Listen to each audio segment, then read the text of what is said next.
사상 최대의 금리 격차, 널뛰는 환율, 그리고 텅 빈 지갑. 지금 대한민국은 마치 거대한 폭풍우 한복판에 서 있는 돛담배 같습니다. 그런데 이상하죠? 분명히 미국보다 금리가 낮은데 환율이 예전처럼 폭발하지 않습니다. 우리만 아는 강력한 방탄조끼라도 입은 걸까요? 맞습니다. 2026년 대한민국은 드디어 미국의 그림자에서 벗어나 금리 독립이라는 대담한 승부수를 던지려 합니다. 이건 단순히 이론적인 이야기가 아닙니다. 당장 여러분이 내야 할 이자 고지서의 앞자리가 바뀌고 변동금리와 고정금리 사이에서 인생의 갈림길이 결정되는 순간이죠.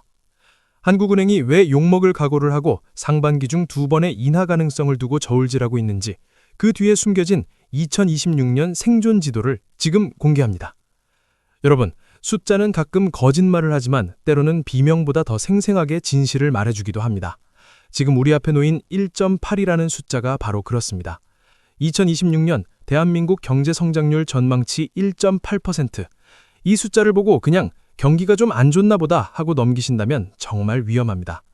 경제학에서 1%대 성장이란 건 우리 몸으로 치면 성장판이 완전히 닫혔다는 사형선고나 다름없기 때문입니다. 우리가 예전에 겪었던 4%, 5%의 역동적인 성장은 이제 전설 속의 이야기가 됐고, 이제는 제자리에 서 있는 것조차 힘에 부치는 저성장의 늪에 발을 들였다는 뜻입니다. 한번 주위를 둘러보세요. 점심시간 식당가에 사람이 줄었고 단골이던 가게들이 하나둘 임대 문의를 붙이고 사라집니다. 이게 다 1.8%라는 차가운 숫자 때문입니다. 나라 전체의 활력이 떨어지니 돈이 돌지 않고, 돈이 돌지 않으니 여러분의 지갑은 갈수록 얇아지는 거죠. 그런데 더 기가 막힌 건 이 와중에도 저 멀리 미국은 여전히 펄펄 날아다니고 있다는 사실입니다. 미국은 금리가 그렇게 높은데도 사람들이 소비를 멈추지 않고 일자리가 넘쳐납니다. 이게 바로 우리가 지금 겪고 있는 상대적 박탈감의 실체입니다. 자, 여기서 우리는 아주 냉정한 질문을 던져야 합니다. 미국은 저렇게 잘 나가는데 우리는 왜 이렇게 아픈 걸까요? 그리고 왜 한국은행은 그동안 미국 형님의 눈치만 보며 금리를 내리지 못하고 버텼던 걸까요? 이유는 명확합니다. 미국과 우리 사이의 금리 격차가 너무 커지면 우리 시장에 들어와 있던 돈들이 이자 많이 주는 미국으로 갈래? 라며 설물처럼 빠져나갈까봐 겁이 났기 때문입니다. 돈이 빠져나가면 환율이 치솟고, 환율이 치솟으면 우리가 수입하는 기름값, 가스값, 밀가루 값이 다 오르니까요. 결국 한국은행은 우리 집 거실에 불이 나고 있는데도 집 밖에 환율이라는 도둑을 막느라 문을 걸어 잠그고 있었던 셈입니다. 하지만 이제 2026년의 문턱에서 한국은행은 결단을 내려야만 하는 순간에 도달했습니다. 더 이상 환율 때문에 금리를 묶어두기에는 우리 경제라는 엔진이 완전히 식어버릴 위기에 처했기 때문입니다.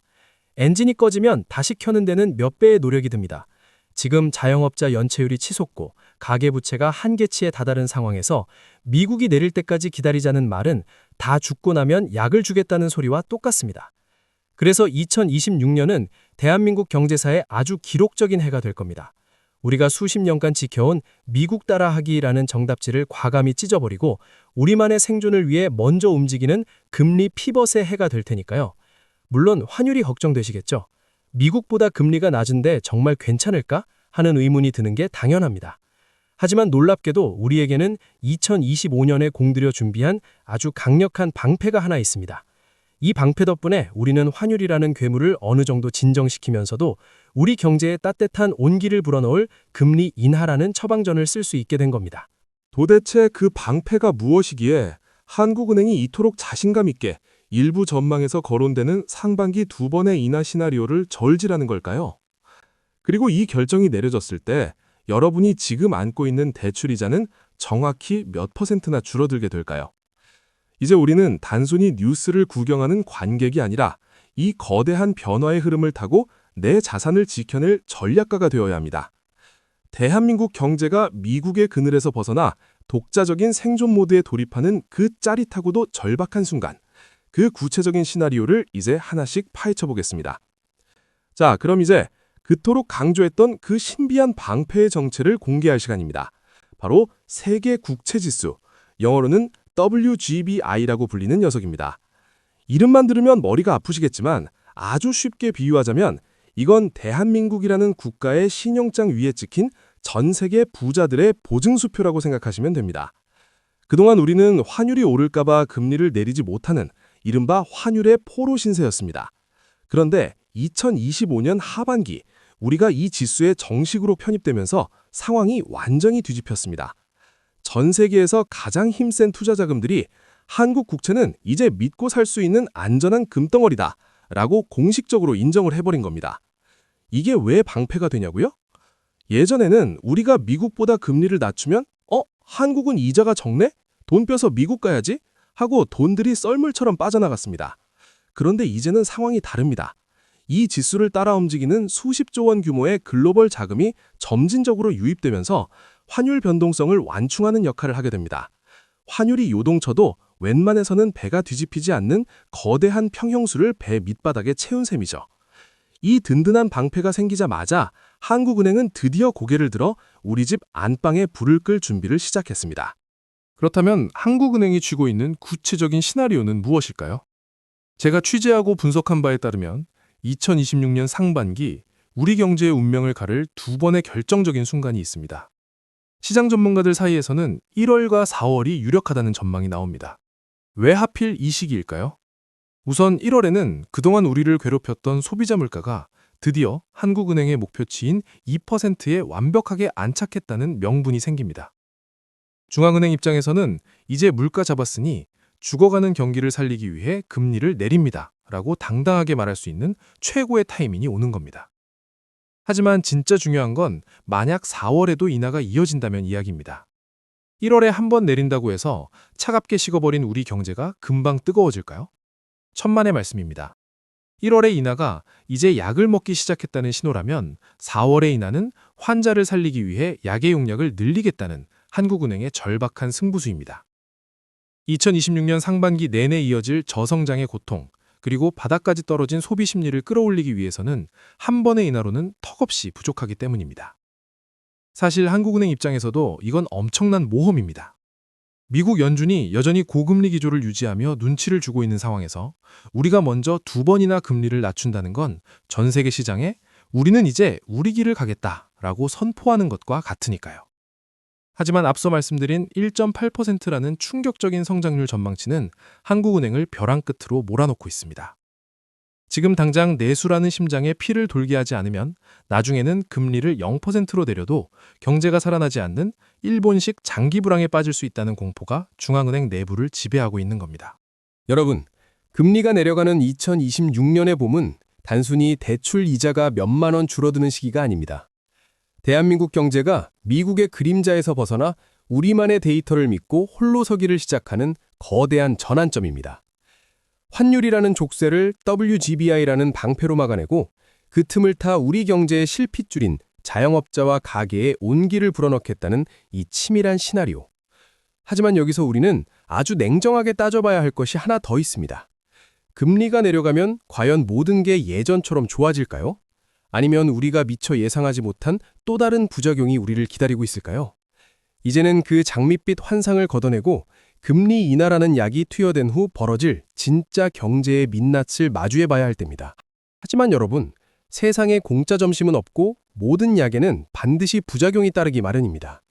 한국은행이 금리 인하라는 처방전을 내미는 순간 우리 경제는 그동안 고금리라는 독한 약으로 억눌러 왔던 또 다른 문제들과 마주하게 될 겁니다. 금리가 내려간다고 해서 모든 사람이 똑같이 웃을 수 없는 이유, 그리고 우리가 장밋빛 환상에서 깨어나 냉정하게 현실을 직시해야 하는 진짜 이유가 여기에 있습니다.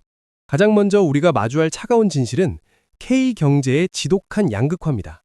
최근 반도체가 잘 나간다는 뉴스 보셨을 겁니다. 그런데 왜 내 주변 사장님들은 다 죽겠다고 할까요?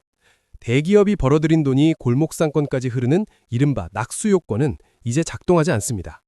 지난 3년간의 고금리는 우리 경제의 가장 약한 고리인 600만 자영업자와 중소기업들의 체력을 완전히 바닥냈습니다. 2026년의 금리 인하는 이들에게 다시 뛸 수 있는 힘을 주는 게 아니라 겨우 숨통만 붙여주는 산소호흡기에 가까울지 모릅니다. 이미 빚이 쌓일 대로 쌓인 상태라 금리가 조금 내려간다고 해서 곧바로 소비가 살아나고 매출이 오르는 기적은 일어나기 어렵기 때문입니다. 더 무서운 건 1.8%라는 저성장의 늪입니다. 이건 단순히 운이 없어서 숫자가 나쁜 게 아닙니다. 대한민국이라는 거대한 엔진 자체가 노후화되고 있다는 강력한 신호입니다. 인구는 줄고 일할 사람은 귀해지고 사람들은 미래가 불안해 지갑을 닫습니다. 이런 구조적인 문제 앞에선 금리 인하라는 처방도 힘을 쓰기 어렵습니다. 결국 2026년은 금리가 내려가니 이제 살았다가 아니라 금리가 내려가도 성장이 안 되는데 이제 어떡하지? 라는 근본적인 공포가 시작되는 해가 될 수 있습니다. 여기서 한국은행이 밤잠을 설치며 고민하는 지점이 하나 더 있습니다. 바로 1,900조 원이라는 어마어마한 가계부채입니다. 금리를 내리는 순간 잠잠하던 부동산 시장이 다시 꿈틀대고 지금 아니면 못 산다며 또다시 빚을 내 집을 사는 광풍이 불까봐 중앙은행은 공포에 질려 있습니다. 금리를 내리자니 가계부채가 터질 것 같고 안 내리자니 내수경세가 괴사할 것 같은 이 잔인한 외통수.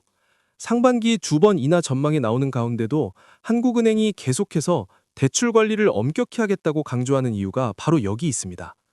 심지어 우리가 아직 다 파악하지 못한 지뢰도 숨어 있습니다. 바로 부동산 PF, 건설금융 부실입니다.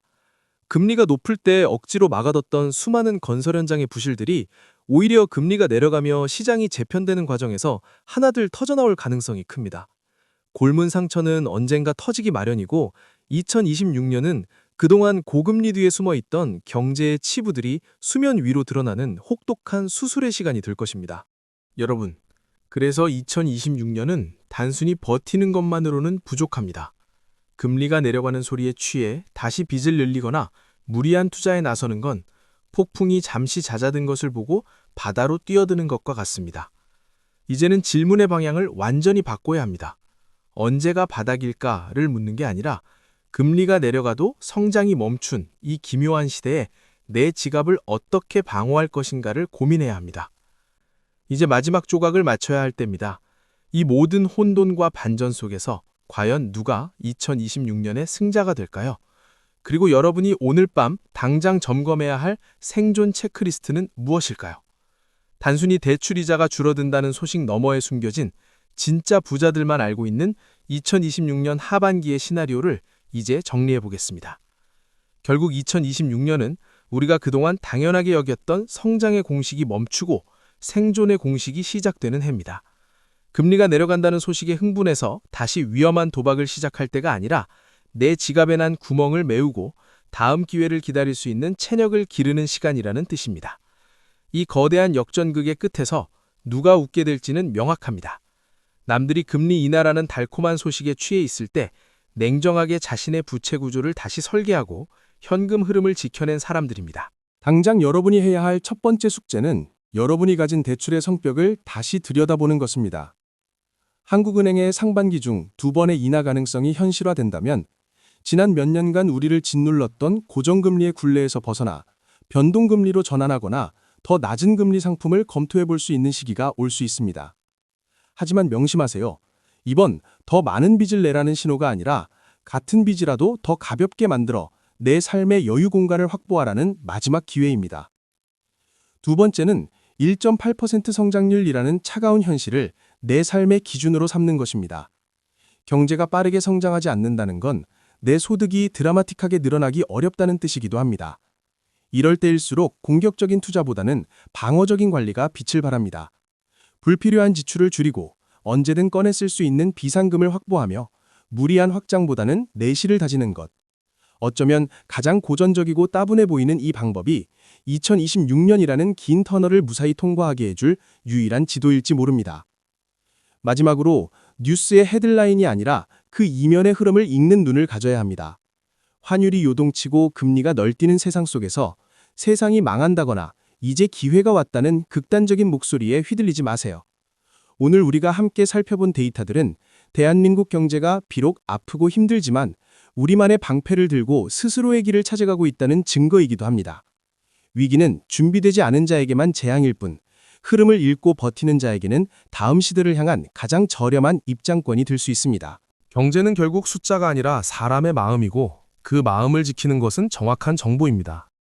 2026년이라는 거친 바다 위에서 여러분이 길을 잃지 않도록 오늘 또 경제학은 앞으로도 가장 냉정하고 객관적인 지표들을 들고 여러분 곁을 지키겠습니다.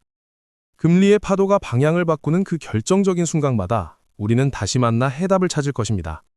2026년의 승자는 바로 지금 이 순간 자신의 현실을 직시하고 내일을 준비하는 여러분입니다. 오늘 또 시청해 주셔서 정말 고맙습니다. 새해 복 많이 받으세요.